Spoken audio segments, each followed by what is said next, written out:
Assembly and adjustment.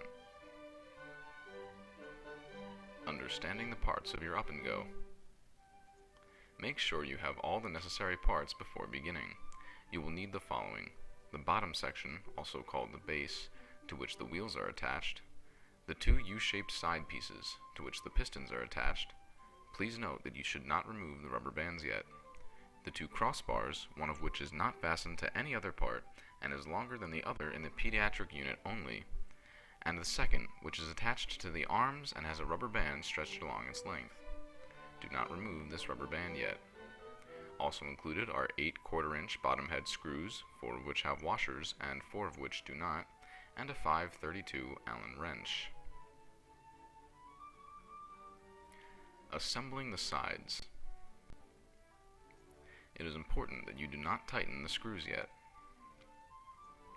Take the screws without washers attached and the Allen wrench. Place the sides on top of the base with the pistons facing inward on the same side as the open part of the base. Align the poles of the sides with the holes of the base and insert the screws. Tighten them enough that they will stay in, but do not complete the process. Connect both screws on both sides, but remember to keep them loose. Attaching the crossbars. Important: in the toddler model, the two crossbars are the same length. In the pediatric model, the upper one is shorter, which will cause the sides to be a trapezoidal shape. 2 screws with washers attached and the crossbar will be used in this step. There are 3 holes on each of the U-shaped side pieces: a top hole, a bottom hole, and a middle hole. Find the middle hole and align the crossbar on the inside of them with the screws on the outside of them. Connect the screws loosely. Attaching the upper arm assembly.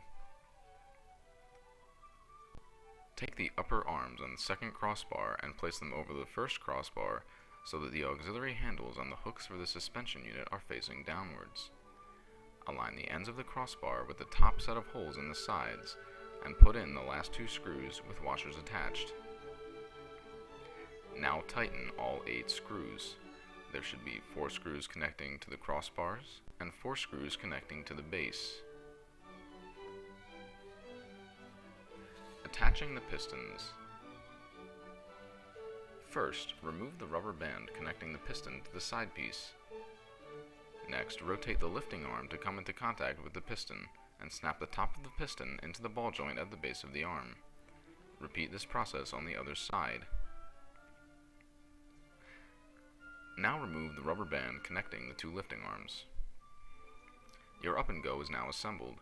The harness of the suspension unit should sit properly between the 2 arms. Adjusting the up and go.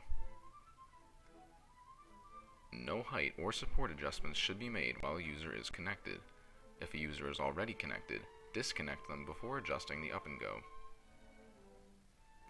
There are 2 types of adjustments: amount of lifting support and height of the user.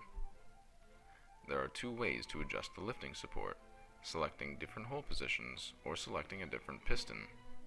Changing the support level by selecting one of the 3 hole positions on the upper arms. The closer to the user that the hole you select is, the greater the lifting support will be. The sum of both sides of support is written on the pistons. To change the amount of support, take the pin out of the connector. It will now be free to slide along the arm. Align the connector with the hole that corresponds with the level of support that you want and insert the pin. Make sure that both sides are at the same level.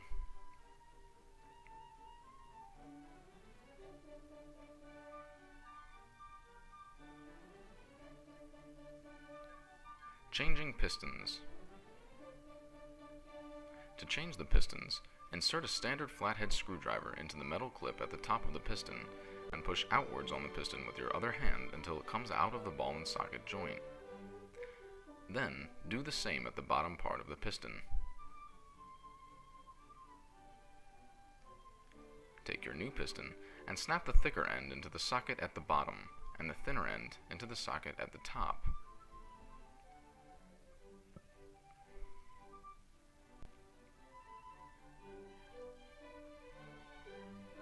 Verifying the support level.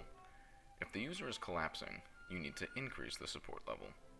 If the user is on the tips of his toes, you might consider reducing the support level.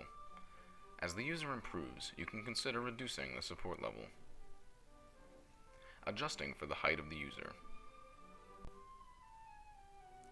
Take the pin out of the hole on the side of the U-shaped piece. The arm is now free to move up and down.